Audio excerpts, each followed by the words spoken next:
کامیاب ہوئے، سرفرو ہوئے اور پوری دنیا کے اندر یہ ثابت کیا کہ ہم نہایت اور پرم اپنی وحدت کی بحالی کے لیے جان کا نذرانہ بھی پیش کر سکتے ہیں۔ دوستو ساتھیوں، بات طویل ہو رہی ہے، یہ ریکارڈ کی باتیں ہیں، ہمیں جوش اور ہمت سے آگے بڑھنا چاہیے۔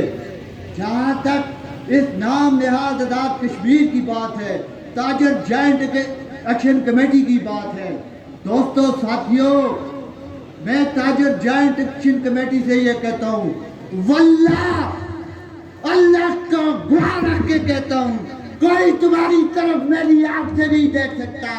یہ بزدل لوگ ہیں، یہ ڈرپوک لوگ ہیں، واللہ خدا کی قسم اٹھا کے کہتا ہوں، یہ بزدل لوگ ہیں۔ ان کی بزدلی، ان کی تاریخ بری پڑی ہے بزدلی سے، اور اس تاریخ کو میں دہرانا نہیں چاہتا، لیکن ان کی بزدلی کی تاریخ کا آپ کے سامنے رکھتا ہوں۔ جب یہاں